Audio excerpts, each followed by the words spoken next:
Welcome to the regular meeting of the Forsyth County Board of Commissioners. It's good to have everybody with us today. Going to begin the meeting by turning it over to our Vice Chairman, Don Martin. Don? Thank you, Mr. Chairman. I'm not turned on. Thank you, Mr. Chairman. Welcome everyone to the second briefing again of March the 3rd, 2022, and we have two discussion items. We're going to hear an update, our weekly update from our Health Director, Joshua Swift. And Joshua, if you are on, you're on. You're online, you're on. Good afternoon, Commissioners. I hope you can hear me. I'll pull up my presentation. We can hear you. Yeah. Okay. Just waiting for that to come up. 1 second. Yes, you should be able to see the presentation. So just a quick update. This is yesterday there were 60 reported cases in the last 24 hours. Today the numbers just came up on the state website, 108 cases for the day. You can see our average cases per day is only 119, and our percent positivity as of the 21st of that day was 12.3%. So I will just move quickly through. The trends that we're seeing is that 63% of our cases, we're seeing a 63% decrease in cases over the last 14 days and a 36% decrease in deaths over the last 14 days. You can see the numbers for our hospitalizations in both systems, and you can see that there's been a drastic decrease over the past several weeks in the number of COVID persons hospitalized in each system in the triad. Next, looking at our cases per week, we had 588 cases the week of February the 13th. That is a drastic decrease from where we were at the height of the Omicron surge and really back to below where we were before the surge started. You can see our percent positivity has gotten down to 10% for the week of the 13th, not to the 5%, which is our gold standard, but we are well below where we were in Omicron and even at the height of the Delta variant. Next, our at-home test kit distribution really had a great partnership. Appreciate Brian Hart and the library system working with us to distribute at-home test kits at each of the libraries, working with the branches, also having the test kits available at the health department at our front desk. As of yesterday, I've been in a training all day today, so as of yesterday, the only branch that was out was Clemens branch, but we've had a really good participation. Not the demand that we saw earlier last week when this first started, but letting people know that the kits are available. You can also go to covidtest.gov to get your own kit mailed to your home. And last, just sharing what we've been sharing as we're entering this new phase of the pandemic, and we're seeing masks mandates locally and statewide and across in the school system go away. Really encouraging people to take steps, empowering them to take steps for prevention. Want to help people know that they can feel comfortable wearing a mask if they want to, and if their health status puts them at an immune compromised status or just for their comfort to continue to do that. We're monitoring different trends while we still look at the cases and the percent positivity, also looking at outbreaks, deaths, hospitalizations that affect our community and affect our hospital systems. And then those three things, just like we've been saying from the beginning, vaccines work. Continue to make sure that if you have your vaccine, make sure you get up to date on your vaccine status with boosters. And if you haven't gotten a vaccine, there's plenty of vaccine available, not only at the health department 5 days a week, but all throughout the community. Mask when appropriate, if you feel necessary, and then testing to help you. So if you do become COVID positive, you can slow down the spread and don't infect others. So that's the brief presentation. Be happy to take any questions. I will make one comment. We have been keeping up to date with the BA2 variant. At the last state meeting on Tuesday, there was some discussion about that. Right now across the U.S., it's about 4% of cases. Last week it was 1 to 2%. So it is something that we're watching. We don't know of any cases so far in Forsyth County, but we do know that there has been cases in the state of the variant. Thank you. Questions for Joshua? One question, Mr. Chairman. Josh, would you remind us what the percentage of those that are 65 and older that have been vaccinated and boosted in Forsyth County, please? Yeah, the number that I have, the 75 and older, is Okay. 94% of that population. I know that off the top of my head is fully vaccinated. I don't have the number of boosted. I can get that information for you, Commissioner Elamine. I do know that almost 110,000 residents have gotten a booster, but I'd be happy to try to get that information as far as the percentage of boosted Thank you very much. for 65 and older. But I have just one follow-up on the subvariant, Joshua. Did it first get discovered and originate? Was it in? Do you know this? Was it in Denmark? I actually heard someone make something. Heard something about the Denmark stuff. Is that where that? Is this something different, or is this the same thing? Or do you know? Because I may be incorrect. I believe that's what I've heard too, but I'd have to verify, Dr. Martin. That's good. Well, I have just one comment, and the comment is that, but early last fall, we had a similar report from you like this, and we're all getting ready to think about, we'll be ready for unmasking and so forth. And then, quite frankly, the Omicron, came on the scene and just has dominated everything up until this point. And I just wonder, as we think about this transition again, and probably the best report we've had since then, I just have this, I have the deja vu all over again, the Yogi Berra thing. I have that little feeling again. Are we getting ready to deal with this issue again and another, sort of spike in cases, et cetera, et cetera? Maybe. That's an excellent question. I can just quote what our state epidemiologist shared with us on an earlier call last week, I believe, that usually we're about every 10 to 12 weeks, we have a spike in cases across the state. Whether that's from Delta to Omicron. So we're about 6 weeks past Omicron. So I don't know. I hope that that this was the last wave. And if there is any wave, it'll be less. I mean, we are coming out of the cold and flu respiratory illness season with going into March and warmer weather. So I hope that's not the case. But, that's why we encourage people, vaccinate. The vaccine, we're seeing that is doing, it does what it's supposed to do. It prevents hospitalizations and deaths. So encourage people to get the vaccine. That's good. Well, again, appreciate your weekly updates, and appreciate all your staff's work during this now approaching 2 years of, if you will, expanded and escalated and work.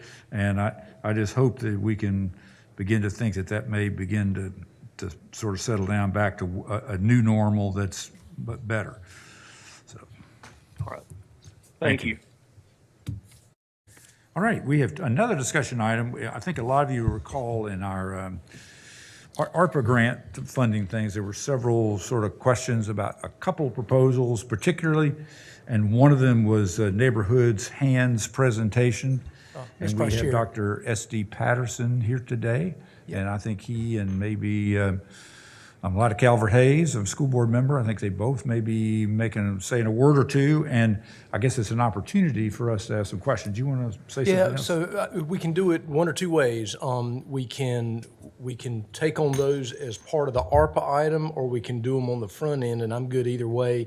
They're really, I know there were really a couple of presenters on the ARPA items because it's Dr. Patterson, and it's also the sheriff has, I think, some information to present that was requested, and then I think LaShawn Huntley with United Healthcare is actually on the line. There might be a few questions for him. So I really had like three that are related to that item. We can take them on the front end and get that done, or we can go through the rest of the agenda and then just pick up the ARPA items at the end. And it's either way. Well, Well, I'd say since Dr. Patterson's here, let's hear from him. And if the others are expecting later, we could just keep it the way you have it arranged, I guess. I think they are all here, so we Oh, they're can all actually here. do Well, those then we could- presentations. let's do them all. Let's Okay. go ahead and do them all. So since I have you on the list, Dr. Patterson, you are first, right here. Here we go.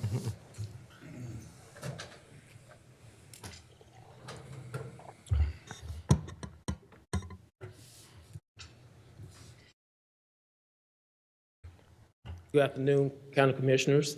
I am Dr. S.D. Patterson, the Executive Director of Neighborhood Hands, and I have Ms. Lyda Captain Hayes, who's the Children Outreach Committee Coordinator for Neighborhood Hands here as well, so we can present our presentation to the County Commissioners. Okay. Thank you.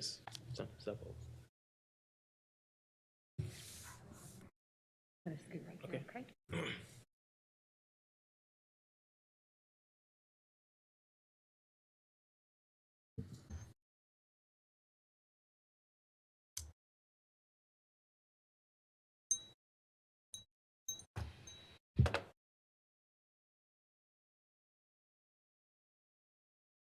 All right.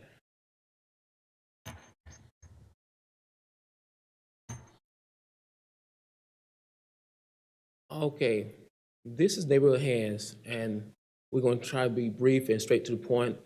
Our mission is to enhance the quality of life to all residents of Winston-Salem and Forsyth County. And our slogan is feeding and educating all, and that's what we do. We, it's going real fast. I'm not doing this. I'm sorry. You'll find, Dr. Patterson, that Ashley Sloop is probably the best person in the room you'll ever find to get that taken care of. Okay, so you've got some animation in your slides. Oh, That's the problem. okay, So you're just gonna have to keep pressing it until all the animation. okay. Okay? Okay. We'll go back. Is that where you want? Yeah, that's fine. Okay. And this is our board. We have several individuals from the community on the board, and we have had many people come out to support our events. We have had the Sheriff of Forsyth County, Sheriff Bobby Kimbrough, who came out. The former clerk, Susan Fry, who came out to our community events. We have had City Councilwoman Barbara Burke come out. We have had County Commissioner Tanya McDaniels come out many, many times. And we have had our very own Lyda Cabinet Hayes, a school board member, come out. Currently, we have approximately 28 different funders that help fund us, from the U.S. Treasury to the different North Carolina agencies. We have the Forsyth County office, the city of Winston-Salem. Going really fast, okay. But can we go back? I do apologize. I'm not doing this slide whatsoever. It's just going really fast.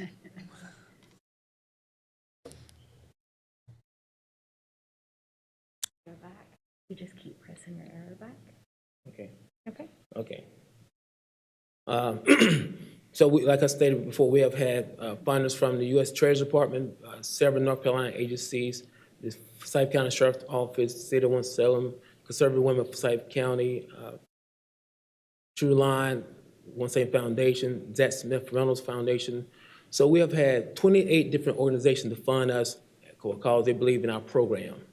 One of the main programs that we have is the food pantry. And our food pantry serves food to approximately 895 different residents every week. Every week, we serve over 800 different meals to and groceries to the residents of Forsyth County. And that's what we take pride in. Also, we have an e-learning center along with an after-school program. And this is where Ms. Lyda Cabinet Hayes come in. We have approximately 25 kids that come every day to learn, to get mentored, to be helped with the schoolwork and so forth. So we open Monday through Friday. Next, we have a workforce development program, also in Forsyth County, where we help individuals with their resumes, job training. We have collaborated with Goodwill Industries, Forsyth Tech, and we have helped many, many people obtain gainful employment through Winston-Salem. And lastly, we have a community garden where we have all of the kids, individuals in the community come out and help with the garden. They grow their own food. Everything we do is free. We don't charge anything for the community garden. We don't charge anything for any of our services. And our whole program is free because many of the individuals are not able to afford anything. And on a weekly basis, we have Girls Rise Up, and we mentor at Cook Elementary every Wednesday. I go over there and I mentor 10 kids every Wednesday. Been doing that since the beginning of the school year, trying to make a positive impact on the kids. And fortunately, with the guidance a lot of here, we were able to get into Cook and other organizations to help us out with our mentoring and everything else. And once again, it goes back to our motto, feeding and educating all. Our goal is to serve the people. We're not trying to get rich, not trying to do anything. We just want to be servants of the community. And before I entertain any questions, I'm gonna have my Children Outreach Committee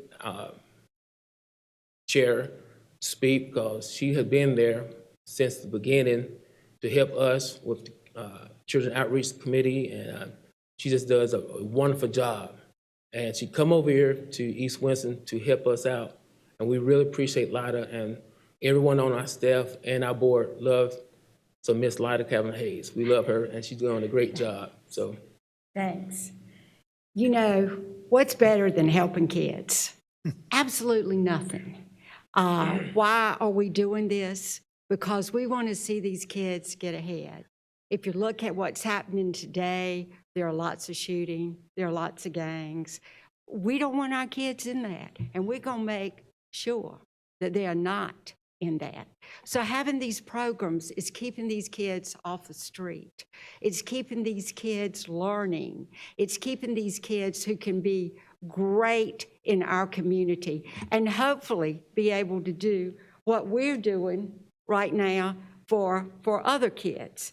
I got involved, and my heart got involved. It wasn't just me getting involved, it was my heart. Christmas, we had the kids over, and you know, this guy's been wonderful. Went to the Dollar Tree, and you know, some kids, I mean, you know, they ain't too fond of the Dollar Tree.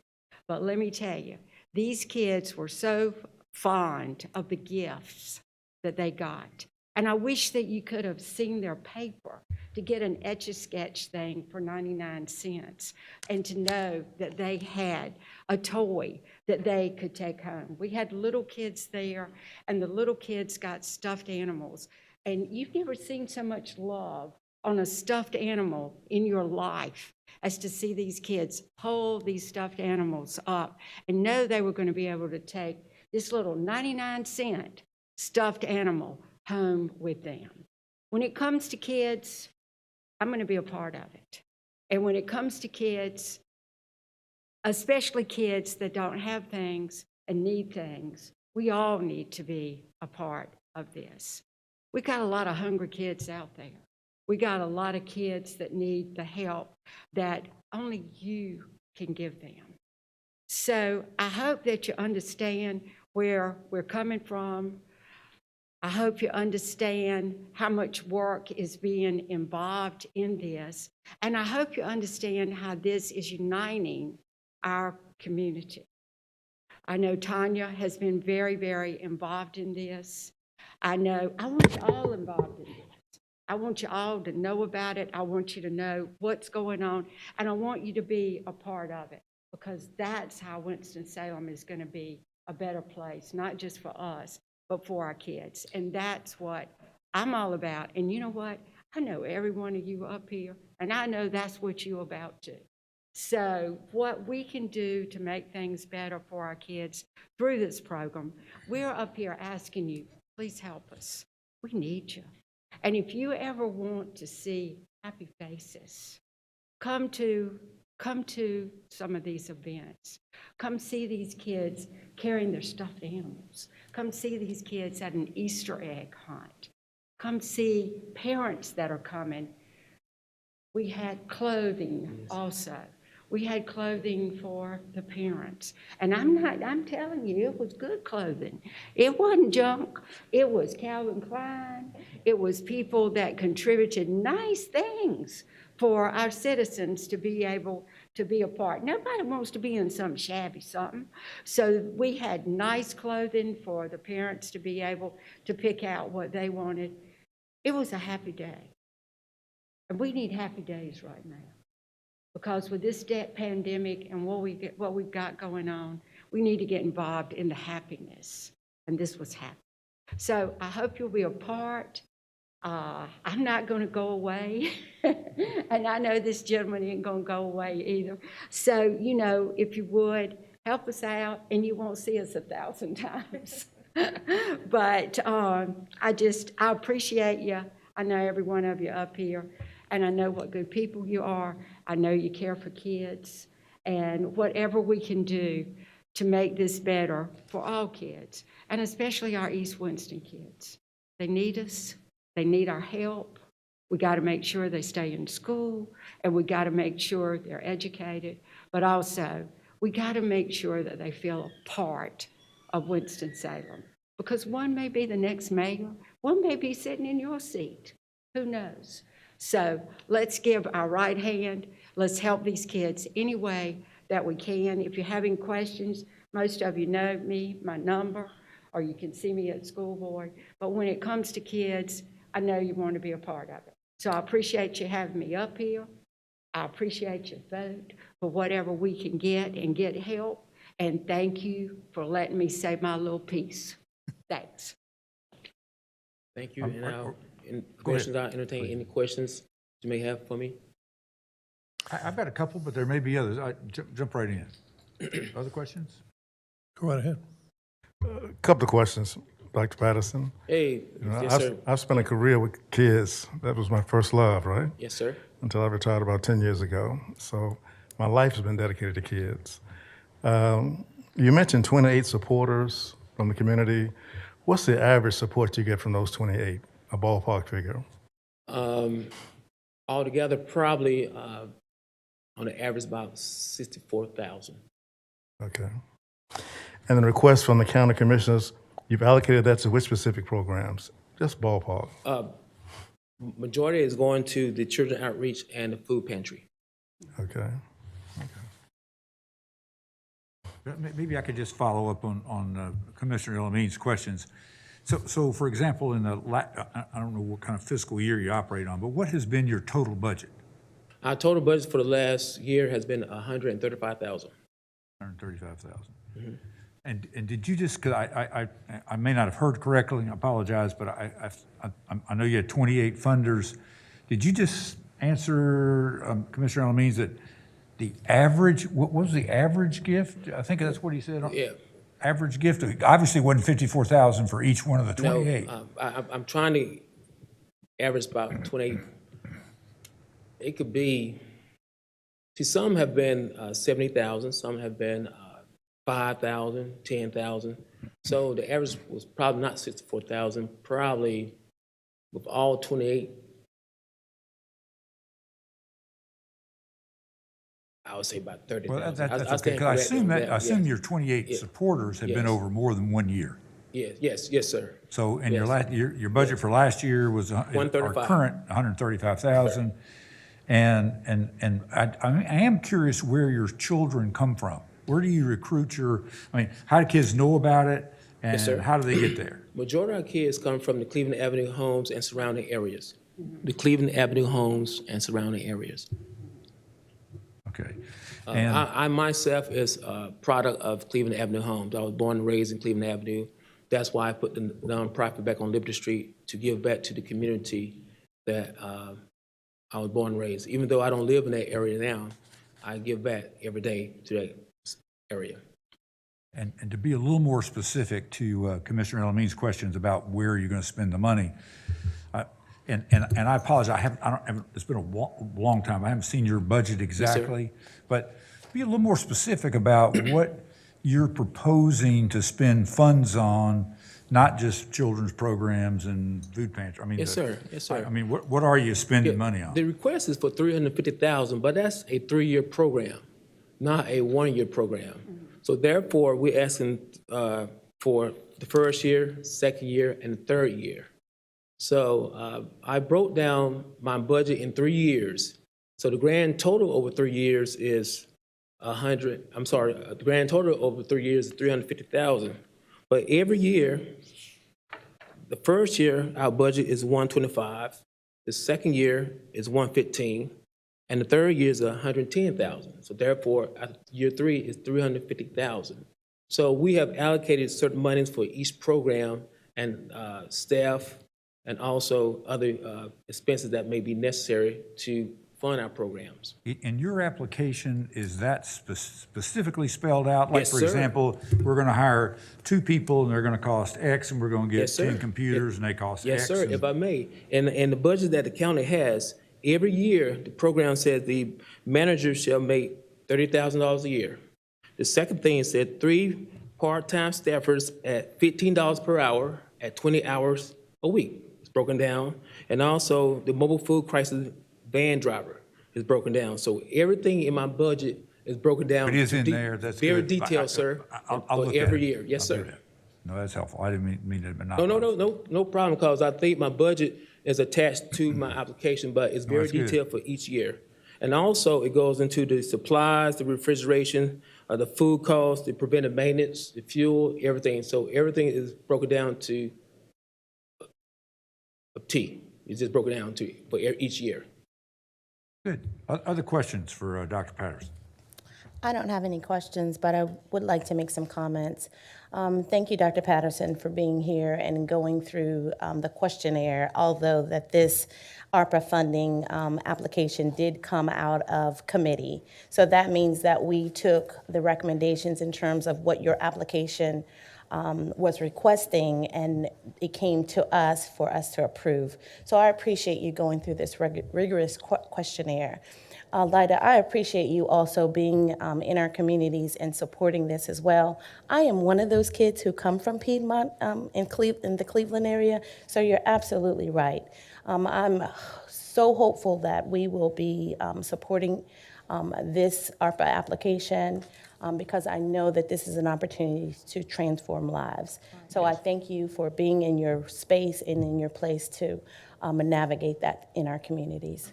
That's well needed, so thank you. Thank you very much. Thank you.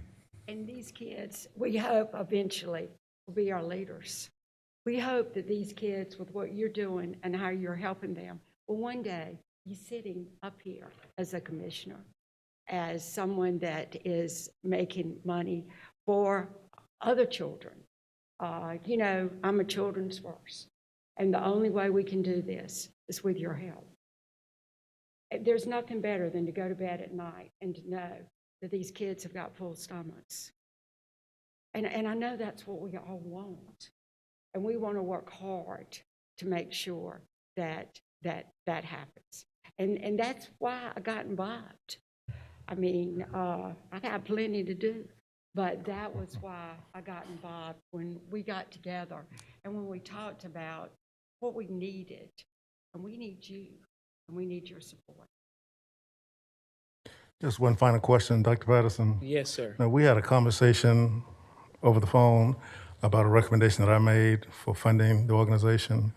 And I want to make very clear what was said in that conversation because it was somewhat challenged by this board. And I had recommended $200,000. And there was a reason why I did that, because I looked at a 3-year allocation and the percentage we'd be funding of the total budget as commissioners. Because I looked at your application as well, and I thought that was an appropriate level of funding. But then I was countered that indeed you did not want the $200,000, you wanted the full amount. So would you make a comment on what your preference would be, the 200 or the full amount? Yes, sir. My preference would be the 350,000. And when you and I had a conversation, you're right, I was very appreciative, but I was under the impression it was either 200,000 or nothing. So that's why I said we are appreciative of whatever the county give us. But once I went back and saw that it was recommended for the 350,000, I was like, no, we need to ask for the 350. But once again, when you and I had a conversation, I was really under the impression that what was presented to me was either 200,000 or nothing. And as the executive director, I was not going to take nothing. So I said 200,000 is appreciative. But clearly, if I have to choose between 350,000 to 200, we'll go with the recommendation from the staff. And the staff, after looking at our programs and our budget, because our budget is very, very detailed. And I really encourage the commission looking at the budget, because the budget is broken down in each year, what we're going to do with the money. The 350,000 will go a long way each year. It's not 350,000 per year. Right. It's only 350,000 for 3 years, a 3-year term. Therefore, the county can actually come out and see what we're doing, because we're an open book. And like I said, we got money from the federal government, numerous times from the state of North Carolina, the city of Winston-Salem, Forsyth County Sheriff's Office. So we're open. And I really encourage you, if you can, come to 1713 North Liberty Street. We're right on Liberty Street. We're the only brick house. And you will see kids there all the time. You'll see grown folks there doing workforce development all the time. And every week, we're out there giving food out. So I really encourage you. So whatever happens, negative or positive, I still encourage the county commissioners to come out, see what we're doing on behalf of the citizens of East Winston. Because like Lyda said, it's not about us. It's about helping the community. And Lyda has been a beacon of light for us. I know she's very humble, but she come over there and she's always volunteering. And the majority of our individuals are students of color, and she's not a student of color. So she come over there and she brings love and joy, but she does a good job, and we appreciate that. And it's all about love. It's all about love coming together, and that's why our partnership is so wonderful. So at the end of the day, we're just trying to do what's right on behalf of the kids of the community in East Winston. And we want you to come. We want you to come and see what's going on. We want you to be a part. We got some openings on our board. If you want to be a part of it and really get involved, we can sign you right up. So, we do. We invite you to be a part of this. And I promise you, it makes my day every time I go over there. And I know all of you. It would make your day too, to see the smiles on those kids. Could I ask Kyle or someone, the agenda item says 300,000, it doesn't say 350. The agenda item.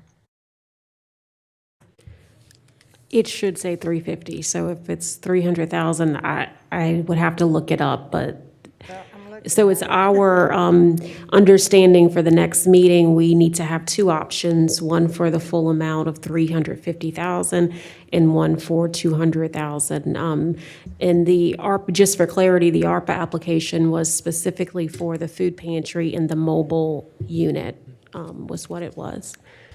So thank you for that, Chantel. Again, I want to circle back to the conversation in terms of the options. What's the justification for the options when it was only one person who made the suggestion? It's not the consensus of the whole board, I do not believe. So where are we with that, Dudley? So this item, when it comes to you next Thursday, will have two options. It'll have an option at 200,000 and it'll have an option at 350. So can I ask a question? Since Commissioner Alameen made the option for the 200,000, are you still standing on that, sir? Yes. Okay, fair enough. Thank you. And I'll tell you why. As I said, my life is dedicated to kids. I grew up in Happy Hill Gardens. I'm also sensitive to poverty. But when I look at the program, if the budget is for 1 year to operate is $135,000 annually, I don't think the county should fund the whole budget.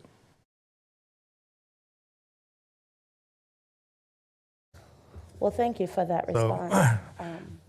So I'm going to support you, Dr. Patterson, and Lila, I support you. But my recommendation still stands at 200,000. And really, in protocol, the staff recommends to us, but we make the final decisions. That is true. So thank you again for your presentation. I would just only say that if it came out of the staff recommendation for 350,000, I'm hopeful that this board will recommend that.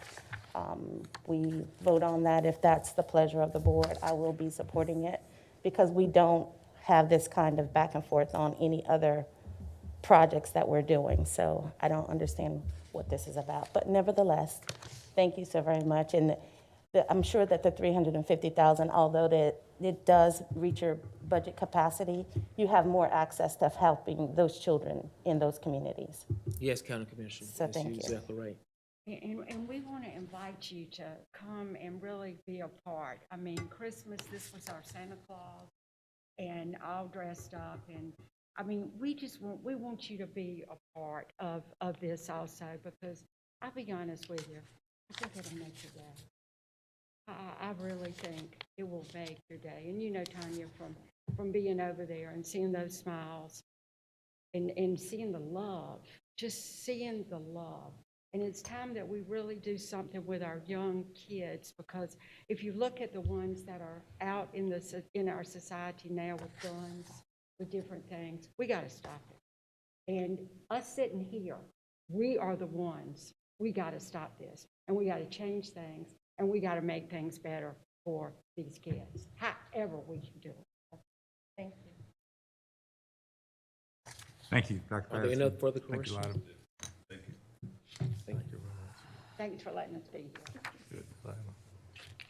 So there are two more folks to speak today, yes? Yeah, so really within this whole, within the ARPA funding recommendations, it was items 10 through item 22. There was the question, the comment that we wanted to have Dr. Patterson's organization come in and talk. There were also questions that really rose up to the Sheriff's Department about Yeah, I remember the. their request, and that was that is item 21, and there are two options available in that one as well. And if you want to, since we kind of went down this path, we'll go ahead and deal with this. So you obviously have two options for the sheriff's JIT team, and at the two different funding levels. And the sheriff is here, and I believe he has a presentation after he finishes hugging Lida. So he's going to come on up and I believe make a presentation.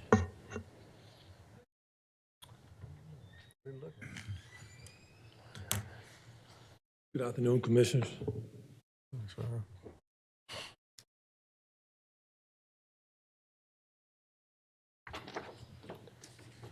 Good afternoon, Commissioners. I appreciate you all allowing me this moment to share some basic information with you. If I can approach, I'd like to just hand out some fact sheets. Thank you.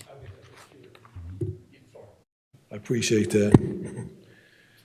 Again, I just want to thank you all for allowing me this opportunity to share the facts and some data regarding juvenile violence and criminal activity in and around our community. The facts and data that we have compiled were compiled by the Winston-Salem Police Department and the Forsyth County the Winston-Salem Police Department, Forsyth County Sheriff's analysts.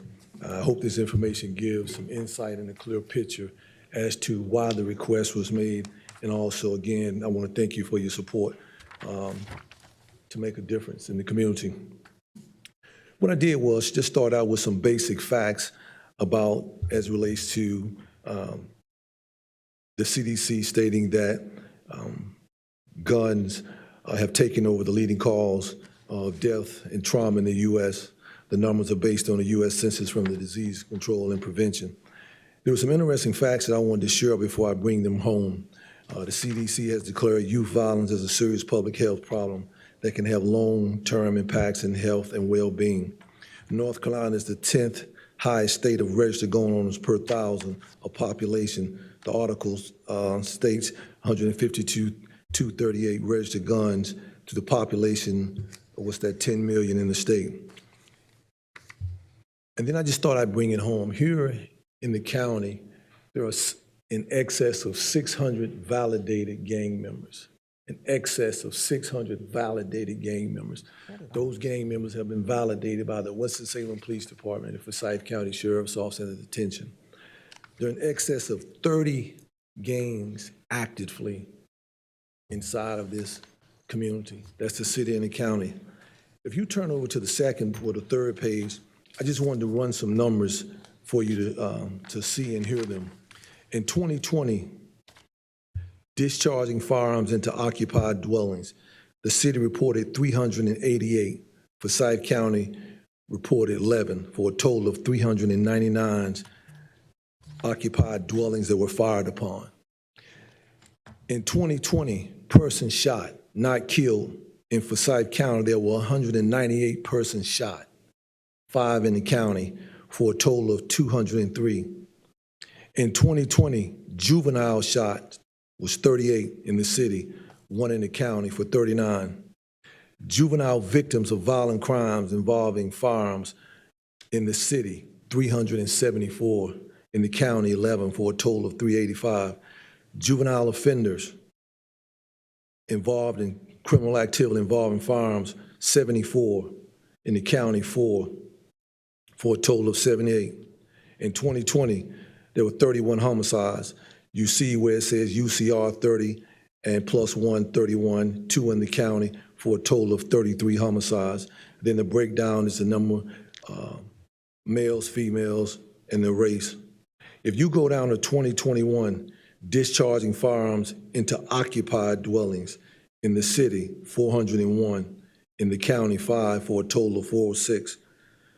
Persons shot, not killed, 226 in the city, 11 in the county, 237 total. Juvenile shot, 36 in the county.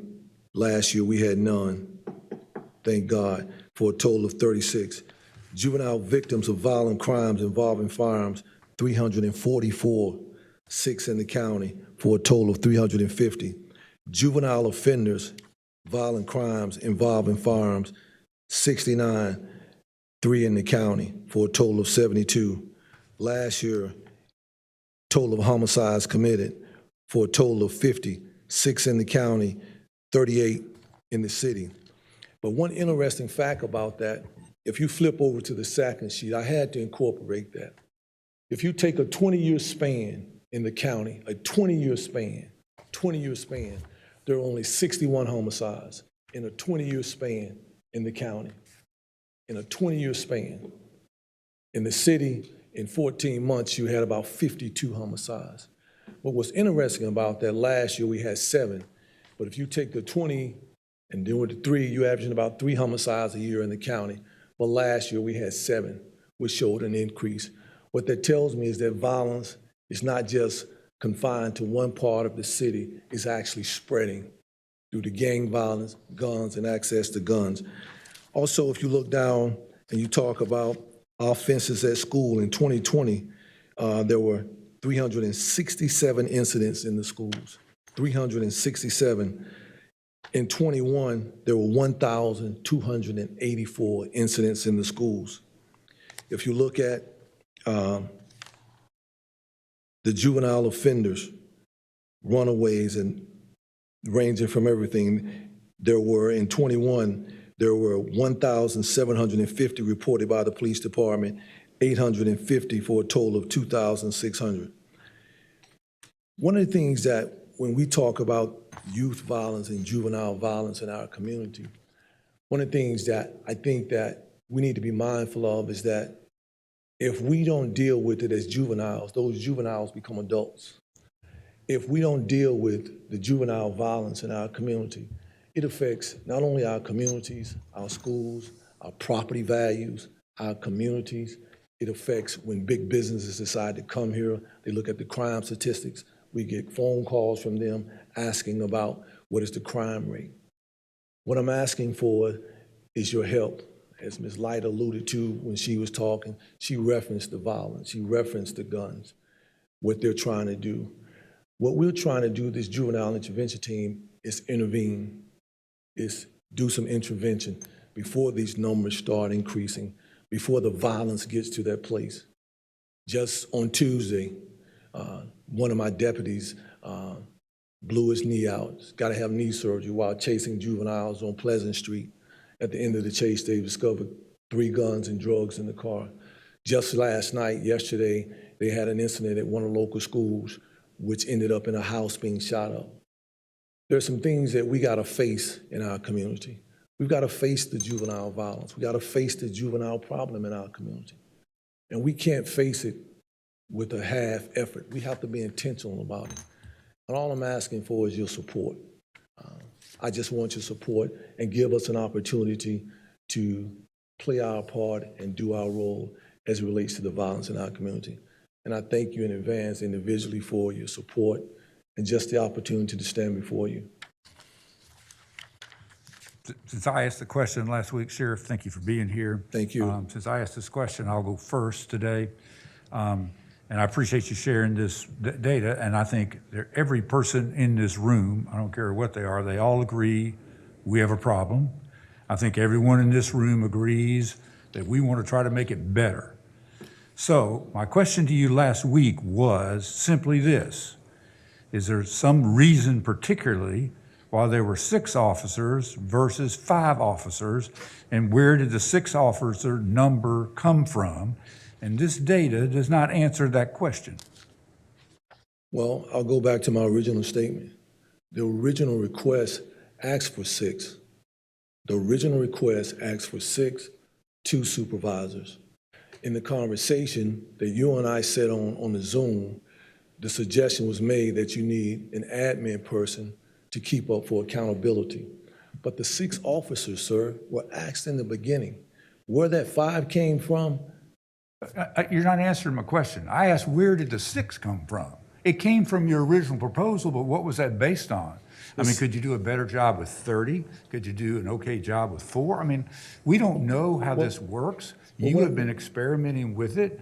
There's not my whole point to this group, to our commissioners, was that there's not a magic number here. And I suggested that 5, probably having fewer would be okay, and let's see how this thing works and see what's going on. I mean, and I'm not going to argue the supervision issue today. I don't want to anymore. I'm not going to talk about that anymore. I'm with you, whatever. But I'm not going to argue that point. I did point out, after talking to the evaluator on the phone last Monday, a week ago, that in fact, probably the idea of the administrative assistant probably made some sense, because there's going to be a little record keeping. But you assured me there was data that supported 6, and there is no data that supports 6, and I knew that, the answer to that question last week. But you actually said there was, so I wanted to hear what it was. Yes, we have a problem. It doesn't tell us the 6 will fix it. well, here's my answer to your question. When you look at data, that's an opinion on what you see and what you know about the problem. What I'm telling you based on the problem that exists, 6 is what is needed. But I'm telling you as an expert in the area of criminal justice and criminal studies who have worked it for years, I'm telling you that 6 is the number. 6 was the original number in the proposal. So that makes it, I can't believe you're saying this, Sheriff, but I'm really not going to get into it. I didn't want to come and get go into back it with and you forth. today. I just like to be heard when a question is asked of me, and I like to be shown a little respect. I never interrupt when you're talking. I'm just trying to be heard, and I just want to be heard. That's all I'm asking for. I never interrupt you. I'll just say this, Sheriff. Nobody knows what the answer is to solving this problem or how many people it'll take. We all got to do the best we can. We got to try new things. We've got to try to work on it. But to say that 6 is a magic number, and because you said so, that's it, you talk about being disrespectful. You're disrespecting me by saying that. I'm not saying 6 is the magic number. What I'm saying, 6 is the number that is needed to get us off the ground and started. There is no magic solution to nothing. That's why we have all the various things that we're talking about, from the program that he just talked about, Dr. Patterson, to us trying to work together. There's no magic solution. It's a conglomeration of everybody. I'm not trying to disrespect you, Dr. Martin. I just want to be treated with the same respect and heard. I'm done. Thanks. Thank you. Maybe there are other questions of the Sheriff. I don't have a question of the Sheriff per se about your request. Years ago, the county manager, I asked him to do a map and show me where crime is being committed in the county. And they used to put a little dot, I think. Is that right? There's a little dot for each location. It was over a couple of years, I think. And it seemed to me that a lot of this was going on where people were sort of packed in, like in apartment complexes and other facilities like that, low-income housing that's sort of stacked, or rooming houses that had 5 or 6 people in them. And I think that is a city zoning issue that for some reason, talking to them about that is like talking to a wall. But they're still doing it. And it just seems to me that we ought to have that conversation with them, at least maybe your office should, that to quit zoning this property the way they're doing it and packing these people in where they start hurting each other. I'm okay with your request, by the way. Thank you, But I just wish that we had a more, you talk about a wider net to sort of fix this problem. And there are lots of parts to it, as we have well found out. And basically, putting these kids in these tight, like Piedmont, what is it, Piedmont Park? Piedmont Circle. Piedmont Circle. It's insane. They got to stop doing that. And so that's my 3 cents worth, but I think you're on the right track to get it started. Thank you, sir. I hope the city does its job. Thank you, Mr. Captain. Mr. Chairman, can I have 30 seconds? Excuse me for chewing candy on my comments here, Sheriff. I respect your 6 allocations. Thank You are the professional in this matter. I support your request to the county commissioners. And we deliberate, and we should have honest deliberation as commissioners. But I'm a little bit insulted when someone of your stature comes in with a recommendation and you're challenged to the degree that you've been challenged today. I support your presentation 100%. Thank you, sir. I would just like to say, I noticed the offenses at school, and I'm sure not all of it is gang-related, but in 2020, there were 367. In 2021, there were 1,284. That really gets my attention. And, you know, my whole idea of supporting this is because I want the schools safer. Thank you. And I think they'll be safer if you can cut that back on gang activity. So I certainly support what you offer us today. Thank you, Ms. Wilson-Hunt. Any more questions? Thank you all. All right. And the third item, Mr. Manager? Yeah, so, is LaShawn, okay, somebody from United Healthcare is here. And so I know there were a few questions about their request, and so I've just invited them in to make a presentation. So, there you go. Good afternoon, everyone. Good afternoon. My name is Dr. Veronica Wilshire. I'm a Chief Medical Officer for United Health Centers. I'm also a general pediatrician and fairly new to Winston-Salem. But I'm here today. First of all, thank you so much for allowing me the opportunity to come and present in front of you all. It was actually over 56 years ago that Dr. Martin Luther King put healthcare as part of the top of the list of injustices when he said the quote, and I quote, "Of all the forms of inequality, injustice in healthcare is the most inhumane and shocking." Now, where I work is a federally qualified health center, and United Health Centers, we have 3 sites here in Winston-Salem. And the goal of our clinic is to provide access to those who are underserved. 70%, well, first I should tell you that we have about 5,000 patients in our clinic, and as of last year, we saw about 20,000 encounters. So it's a pretty productive clinic. But it's important for me to tell you that 70% of the patients that we see are uninsured. I just mentioned that I recently relocated from New York. And I like to tell people that since I finished residency, I've worked in a community health center. So it's about 12 years now. So that's all I know, how community centers work, right? And how it is in New York, in our clinic there, 60% of our patients are Medicaid. Only about 5% of them are uninsured. It's the total opposite here in United Health Centers. 70% of our patients are uninsured. Only 10% are Medicaid. So what does that mean? That means most of the patients who come to our clinic are paying only about $35. They're using a sliding fee scale. Usually we will ask them how much money they have, they get paid, and depending on how much they get paid, how many dependents, they get a small fee to pay. Most of the times that equates to about $35. If a patient has Medicaid and they, say for instance, come for a physical, will be reimbursed $160 or so. I'm a pediatrician, so I see patients in the clinic. So on a given day, I might have, say, 20 patients scheduled. Out of those 20 patients, 70% of those are uninsured. 4 of those patients might have Medicaid. So at the end of the day, it's hard for us to come out profitable, because even one patient visit is about $274. Because remember, when a patient visits the clinic, they first have to see the front desk, they have to see the doctor, we have to pay for electricity, for the space, for maintenance, everything.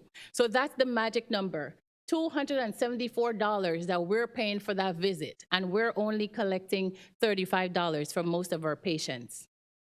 So the ask or request for this funding is to help us to fund our organization so we can continue to do the care that we're doing for this population of patients.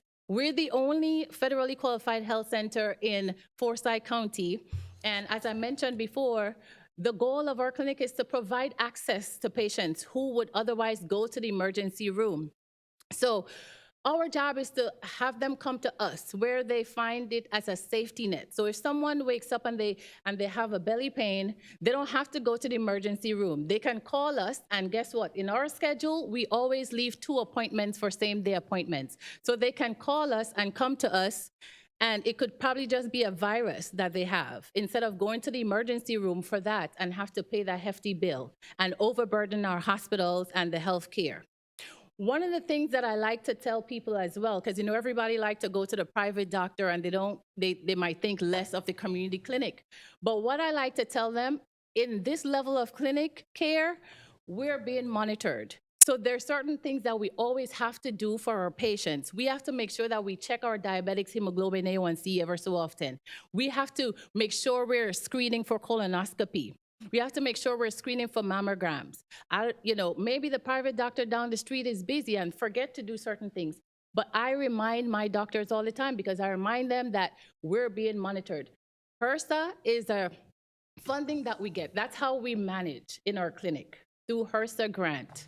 And with the funding, we're able to pay the salaries for our staff. So I know you're wondering, if we're getting all this uninsured patient, how do we survive?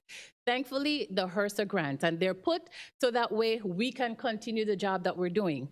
But it doesn't leave much room for us to do other things, like certain supplies that we need, certain equipment, additional staff. So what ends up happening most of the time, the doctors that we have, the clinicians who we have, are overworked because we're trying to accommodate as many people as possible. And in order for us to give good care, we want to make sure we're taking time with the patients. We don't want to give one doctor 25 patients. Nobody could tell me you're seeing all those patients and do good care. You're not, because something is gonna be affected. But in order for us to continue giving good care, to prevent patients from ending up in the hospital, we have to have enough staff. We have to have enough medical assistants. We have to get RNs who are going to give good education. And we have to get enough clinicians. So the funding that we're asking is to help us a little bit, so that way we can accommodate the need that we have.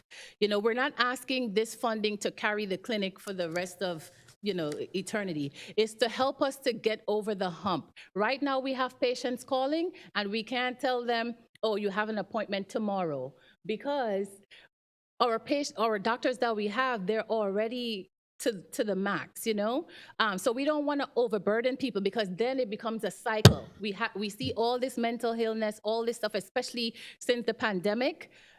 You know how it's been busy with everyone getting sick and so on. So we don't want to lose patients. Community clinic, of course, we can't compete with Novant and Wake and so on with the benefits and the pay.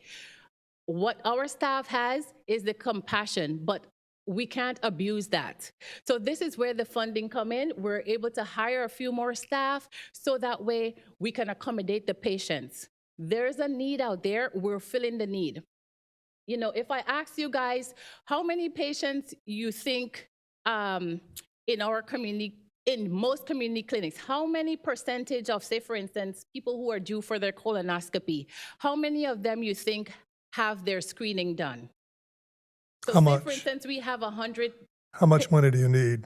Huh? How much money do you need? About $865,000.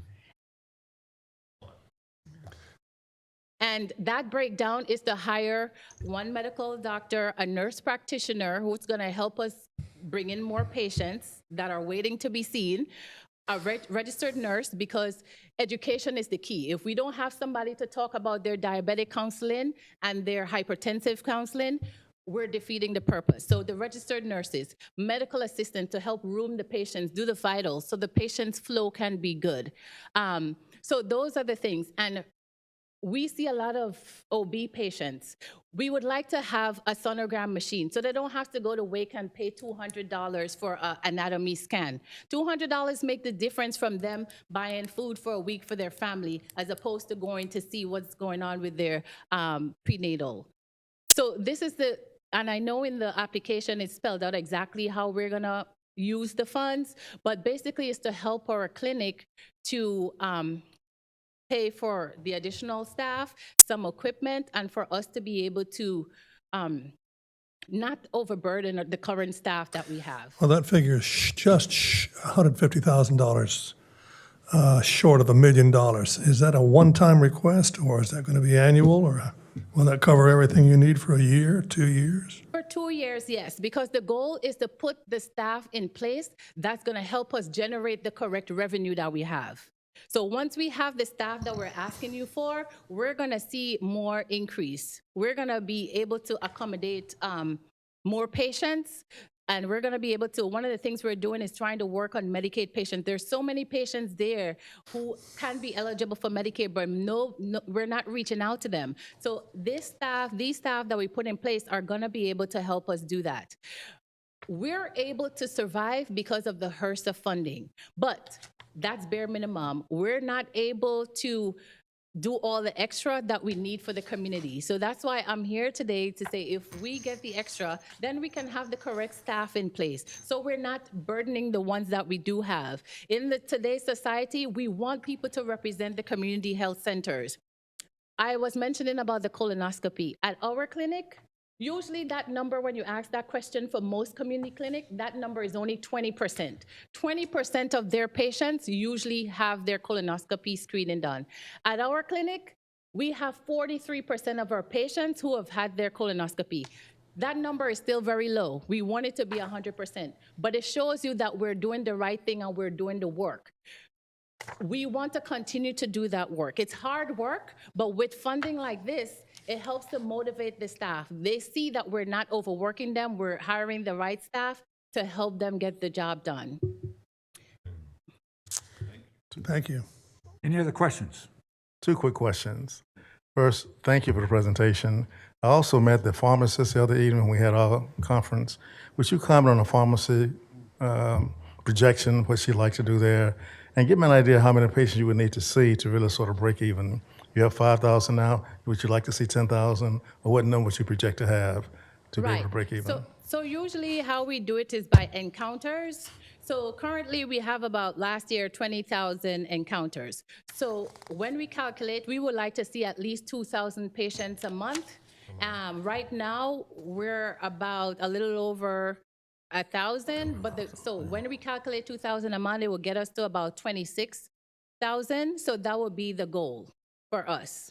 And how we came up with the 2,000 number is because we calculated how many would be a good number for a physician to see, a clinician to see, where they can continue to do good care. So remember, we are still a small size organization, but we accounted for each clinician seeing a certain amount where we can give good care, and that number is about 26,000 encounters a year.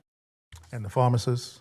So we're working on the pharmacy, and we're excited about that because majority of our patients aren't they don't have the insurance. So what we're gonna do at our pharmacy is what's called a 340B program.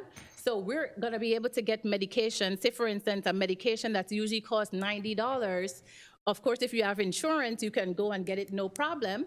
But if you don't have insurance, you'll have to go to Walgreens and pay $90. But with the 340B program, they can come to our pharmacy and just pay a few dollars for it. So in that sense, we're gonna be able to make sure our patients can afford the medications. We're also gonna look for sample medications. So do whatever it takes so that way our patients have access to the medication. And I think that alone would bring more patients into our clinic because they know we have the pharmacy right there. They can utilize and pay just a small amount for the medication.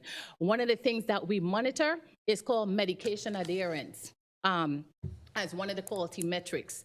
If you have a diabetic and they can't go to collect their medicine because they don't have the money to pay the copay, their hemoglobin A1C is not gonna decrease. So with us having the pharmacy there, it's just the added bonus for us to make sure we're doing a thorough care for the patient. If the patient don't have to take the bus to go one extra stop to another pharmacy to pick up their medication, which sometimes is the problem because they don't go to get it, again, it helps because the pharmacy is right there, they'll be able to go and get it.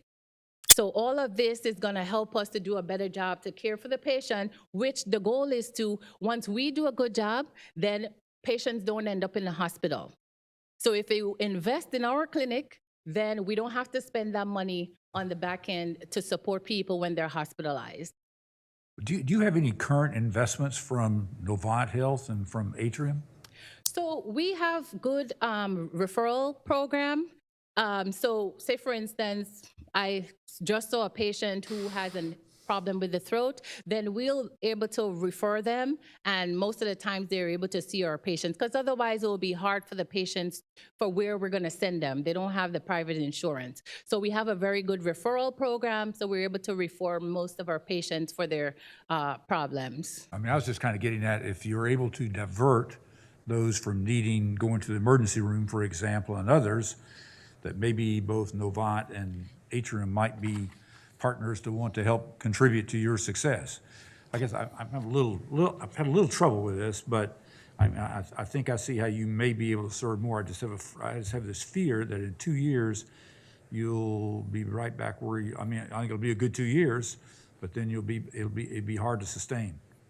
Well, we're able to sustain because we're gonna be still productive. This actually gives us a chance to accommodate more patients. And one of the things, especially that I'm focused on now, is for us to be intentional about reaching out to Medicaid patients. And the more Medicaid patients we have, it's a better chance for us to increase revenue. The pharmacy is also gonna help us. So I really think this is gonna give us a boost more so than anything else.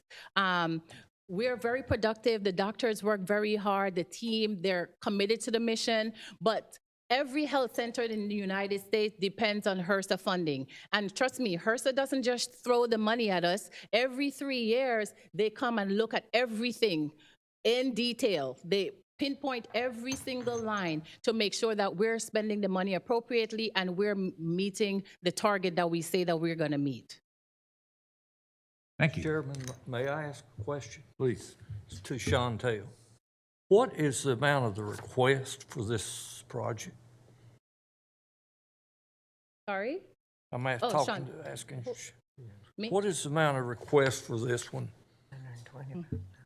875? 865,000. What is the amount approved? The amount recommended was 865,000.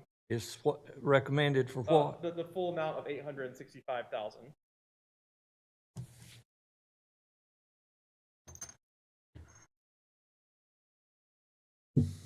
Any other questions? Dr. Wilshire, thank you very much for coming. Thank you for having me. Appreciate it. And appreciate the work you're doing. I'm glad you're from New York and you're here. Thank you. All righty, we're ready for the county manager to review our briefing agenda for next week. All right, thank you. And that really is the only item we have today, is just to finalize this agenda for next Thursday's formal meeting. So all these items will be in front of you. I will admit that it got away from me a little bit, because I was thinking that was going to be embedded in the ARPA funding section of this agenda, which is items 10 through 22. And so I guess I'd like to start out with that maybe and just say that'll take care of items 10 through 22. Real quickly, those items would approve grants for the violence interruption program that we've talked about quite with some depth. It also would improve an agreement with Clemens Food Pantry Incorporated. It would improve an agreement with It was in Self-Reliance and S.G. Atkins Community Development Corporation to expand the small business IDA program. It would approve a grant with Greater Winston, Inc. To create a co-located workforce training program with the American Rescue Act Plan funds. It would approve an agreement with Memorial Industrial Community Development Corporation for an incubator garden or incubator farm and community garden program at Horizons. It would approve an agreement with Imprints Cares to increase their capacity to meet the growing demands of their Ready for School program. It would also provide funding for the Creative Center of North Carolina for a collaborative assets project using American Rescue Act program funds to try to consolidate and collaborate among the arts agencies. Item 17, it would approve an execution of agreement with Shalom Project Incorporated for the expansion of the medical clinic program using ARPA funds. There would be an agreement with United Health Centers that we just heard from. The Neighborhood Hands item would also be approved. And as I understand it, I got some direction from the board to have two options when we present that next Thursday, and we'll do that. Item 20, you got a resolution approving execution agreement with the Arts Council to fund arts programming and workforce development for the local arts and cultural sectors. And then the last, well, there's two more. Item 21 is the Sheriff's Office JIP program, which we talked about in some depth. And that has two options as well that we will present. And then item 22, you got a resolution approving the execution agreement with Monarch to establish a child-focused assertive community treatment team with these dollars. So like I say, you got 12 projects there. I think where it's clear we got direction to create a couple of options for several of them. I would like to say that one of the challenges after you approve these will be to get contracts together. And as we look at the length of program funding, we're going to have the issue of running out to December of 2024. We're going to need some language in those contracts that make sure that if the dollars aren't going to be spent, that we've got a way to pull them back in so that we don't leave money on the table. So there's going to be some work that has to be done around that. I don't know if Gordon wants to talk to that. A lot is going to fall on him and the attorney's office staff and some department liaisons and the ARPA and Aisha and the ARPA effort here, because the contracts, the devil is going to be in the detail on the contracts. So I don't know, Gordon, do you want to add anything to that? No, you summarized that very well. I'll just add that, this process, because we're still getting clarification from Treasury, has taken longer than we expected. And so some folks are talking about a 3-year program, and obviously it won't be quite 3 years because, if we start in April or May or June or July, and then you run it through the end of 2024, that's obviously less than 3 years. So those are all things that'll have to be taken into consideration. And in most cases, except for the capital projects here, you've authorized us to go ahead and issue the contract. So of the ones that are not capital, we'll be off and running, and we're going to be working through the process to get the contract. So you won't see these again. So once you approve them. I did notice in the city's presentation today that they have budgeted a way more substantial amount of money for administrative cost, at least in their big piece. And I'm just envisioning a lot of this paperwork stuff that maybe in this next round, we might want to a little more carefully look at what our costs may be in monitoring all this. Yeah, you've approved, through where we are, you've approved, obviously the ARPA administrator, You have approved a grants manager in finance, and then there's some other soft costs that we did approve very early in the process. And then the other thing that's happened is we're at sort of a transition point, and we're actually meeting to figure out, organizationally, make sure we've got the horsepower that we need to get this done. So that will be coming back to you. Well, I have to ask, I mean, I had not thought about it till today, but it would appear to me that the attorney's office needs additional help with all these contracts. I didn't realize, I realized we had all the contracts, but it's very complicated, and that's just an added burden to Gordon's office. And I certainly appreciate that. I will say, a lot of the work's going to be up front and getting the form together, and Aisha and Kyle and Chantel and everybody, we're all kind of working together, and Lee, of course, we're all kind of working together on that. So I don't anticipate that I will be the one doing a lot of the negotiating, but I certainly can if I'm needed to. So I'm not asking for another position now, but we'll see as time goes on. But thank you. Yeah, I appreciate the concern there, and I hear it, and we'll try to figure out, make sure we got the capacity we need to do what we need to do. I know the position in finance that we just brought you, it will be sorely needed. So could you briefly go over item 20 again? I sure can. Item 20 is a resolution approving the execution of an agreement with the Arts Council Incorporated to fund arts programming and workforce development for the local arts and cultural sectors with the American Rescue Plan Act. And you've got the associated budget ordinance amendment with that. And I'll get Kyle Haney to just briefly sort of articulate. Well, I'm kind of interested in how much money is involved. Yes, sir. So the request was, we're essentially recommending half of the request. It's $2,750,000. And essentially what they're going to be doing is they're going to be acting as a subrecipient. We had a number of other arts-based applicants that really kind of fit under what the Arts Council already is doing, which is providing funding for programming. And so, we'll be working with them closely to define what that programming is. But essentially, it's going to be, they'll be funding additional programming in the arts community for other organizations, as well as providing technical assistance and workforce development for arts-based organizations. Does that $2 million compare favorably with what we've done in the past? I think this is really kind of unprecedented. This is really to try to, obviously the art sector was disproportionately impacted by COVID, with a lot of those things having it be in person. So this is really to try to help that recovery, but it is $2,750,000. That's the original. Is that the original? What's the figure they're asking for? Trying to do the math in my head. I think it's $5.5 million. Yeah. Okay, so. And the idea was that when we spoke with Chase Law, and talked through what she was asking the city for, we basically split it and said, we'll let you forward the other half to the city as a partner in it. So to help them get $4 million, the city's got to pay $2 million, and we pay $2 million or something in that neighborhood. What if we don't give them anything? Then what happens? Because it sounds to me like they've got a real problem, and we can help them with it if we've got the money. Am I right or wrong?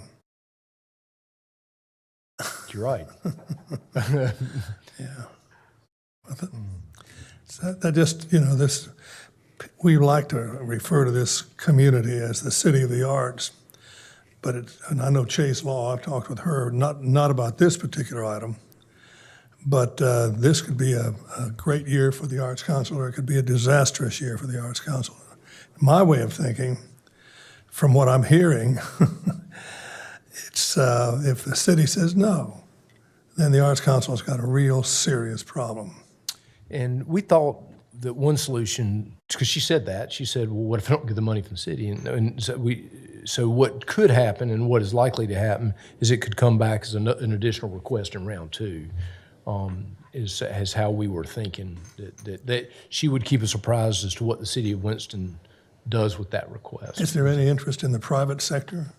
Well, the private sector is their largest funder, and so by a long shot. And now the county and I think the city as well both have drastically increased the public support for that, but it's mostly a private sector. And I keep thinking, assuming the Winston-Salem Journal, I love the way they do their headlines these days. Arts Council in the grip of tragedy, period. That's all they have to say.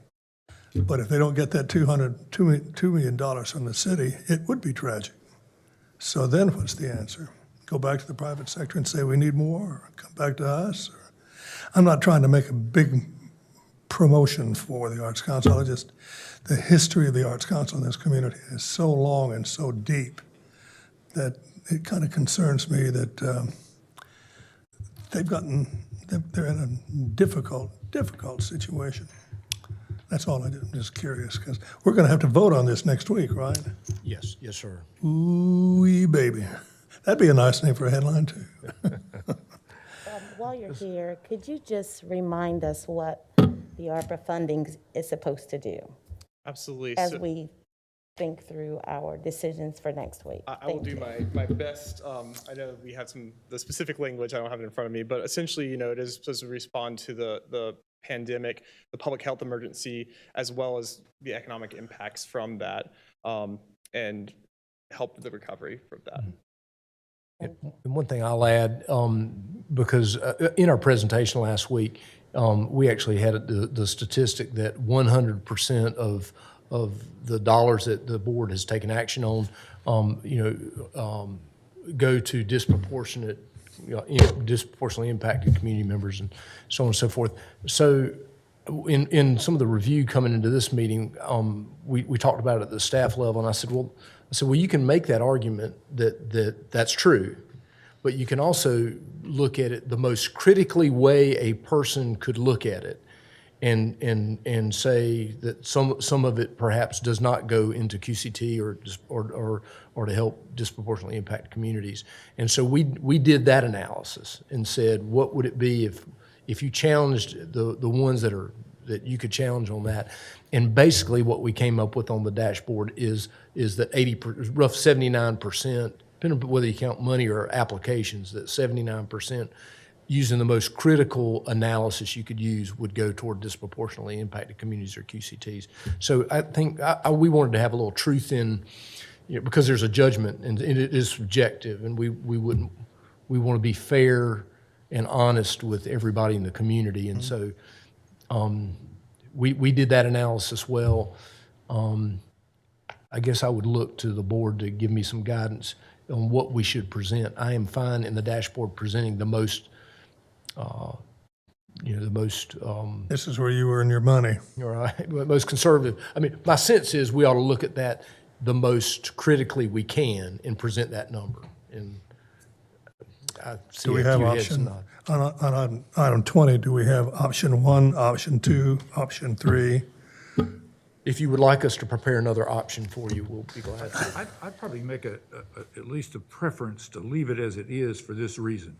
I think the Arts Council is going to have their own drive this year. They haven't heard a firm yes or no from the city. That process is not finished. If there's something else coming up, then I think we could look at, like you said, if there's another request next year. And next year, by the way, looks like it's only 2 or 3 months away. We're going to be doing another round. So I think this is one that at the moment, I think we leave it alone. I wouldn't have your job for the world right now. Chairman, may I ask another question? You can ask all the questions. I'm over using my time that I usually do. That's the reason I try to save some of it reserved. You never know when you're going to need. Mr. Manager now. Last time we met, when we had this first round, there was some special provision in there. Was it about, I can't remember exactly, but was it about at the end of 3 years that these programs might not be continued from the county? Yeah, I think there was that question, which we actually include in all our grant agreements, and so we would include that in this grant agreement. There's no expectation that funding would continue beyond that. Well, what we did before, would that include all of the rest of what we do? Yes, sir, I think so. If you don't think it does, put it in there, because I got my doubts that the county might could continue with some of these things, but I don't see how the county could continue with all of them. And if there's something that we've learned, to me, I've learned a lesson I didn't learn the lesson this morning. I knew what the answer was about 2 years ago, but it came back to me. Whatever we need to do to emphasize that the county may not be able to, or chooses not to continue some of these in the future. Just be sure that we got it all down, because we all sit here, and it's in the minutes. I don't know what dates they are. If I could give the clerk the dates right off, I would. So I would present them if I had them right now. That I can remember just as clear as yesterday or this morning, that we all sat here, and I don't know what everybody done. I can't remember that. I know what I said more than one time, probably, which from some of the audience out there at the time was probably surprised that I supported that, to put that 1/4 cent sales tax on. Just want to remind everybody, I'm not going to belabor it,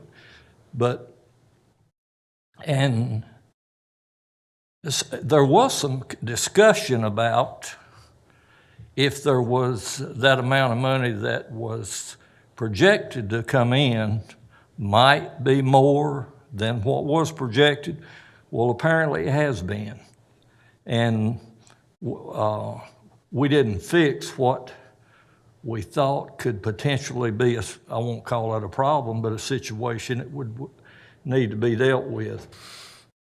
Point is, just be sure that we're letting everybody know what may or may not happen 3 years from now. Yes, sir. If I'm going to keep some more reserve time, Mr. Chairman. I'm going to use it again sometime.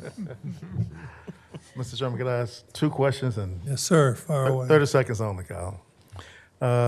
Has the trend so far been to find all the amount requested from our applicants, or a part of the requests? I'd have to look at those. I think it's probably about 75% would have been full, and then 25% would have, and that's just off the top of my head, so don't hold me to that, but it is a mixture of both. Okay. And the second thing is just a point of support for our chairman. The arts really got me out of high school, because I had an English teacher, humanities teacher. She taught me 3 courses. I can't think of the third one. Miss Flannery Anderson, and got me on the stage when I was just in the 10th grade, and taught me how to speak diligently and all of the above, and got me acting very early. And we went around the state putting on plays that we wrote and building stages, etc. So that experience really exponentially advanced my thinking. And so I know the arts has that kind of impact on young people, and I would hate to see us lose any kind of support for the arts. I had a long meeting with my friend Leggett. Ms. Law was involved too, but Carol Leggett was also in that meeting. And we talked about the impact of arts in this community. And it's immeasurable in terms of its value as an entity in this community. So I would support us really giving full support to this effort from the Arts Council. Thank you. That was more than 30 seconds, but I wanted to put my 2 cents in. Flannery was Rudy Anderson's mother, right? That's correct. Mm-hmm. She's an icon in the community when it comes to, in fact, she used to be on Broadway before she came back to teach. Sir, that's right. Okay, since there's some interest in seeing that, we'll make an option there as well. Okay. All right. Any other questions on items 10 through 22? Those are our ARPA That's the biggest part of this agenda, so we'll get through the rest of it fairly quickly, which I'm sure you won't be upset with. Okay. Well, let me zoom through it if I can. All right. So I'll dive into the rest of the agenda. You got two special resolutions. You've got the resolution naming the Forsyth County Central Library Building in honor of the service of former Library Director Sylvia Sprinkle-Hamlin. Item 2, you've got a resolution approving and ratifying a 5% pay increase in the county's portion of send-in salaries paid for the North Carolina Cooperative Extension employees.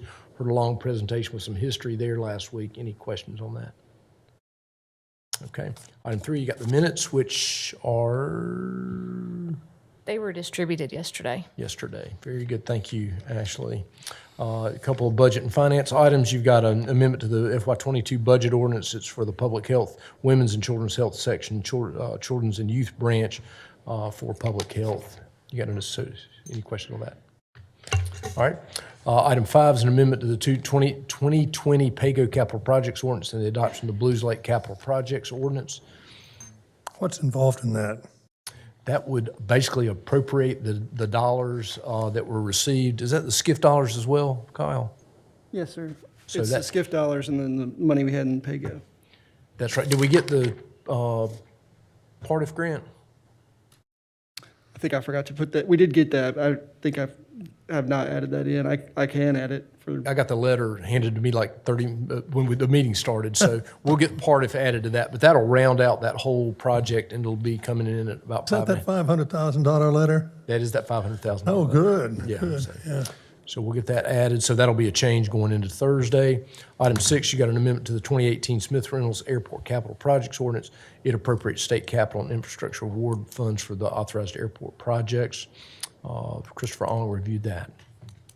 So what's involved in that? All right.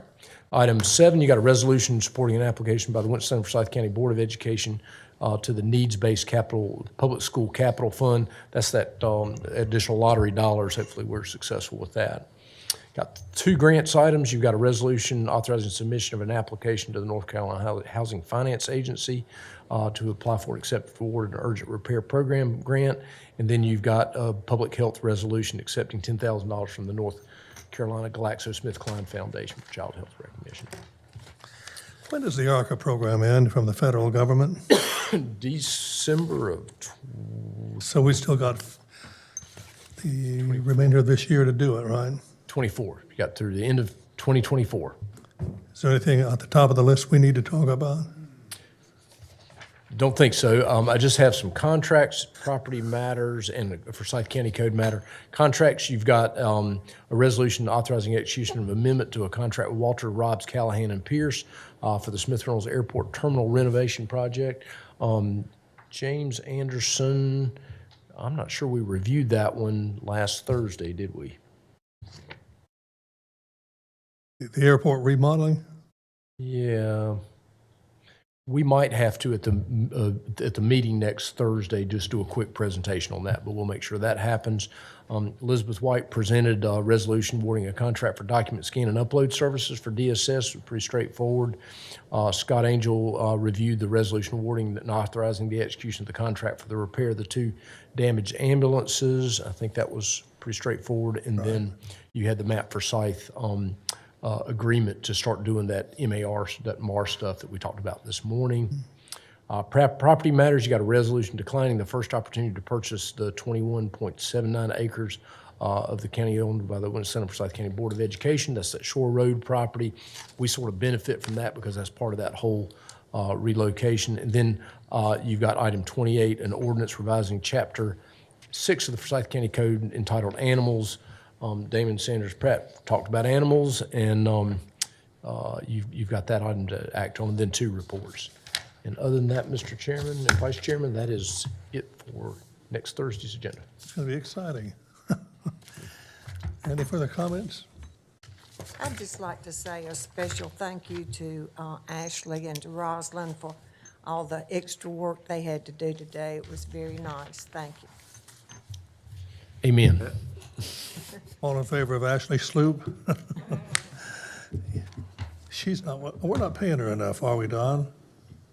You just have to ask her. Mr. Kaplan moves we adjourn. I'll second the motion. All in favor, say aye. Aye. We're adjourned.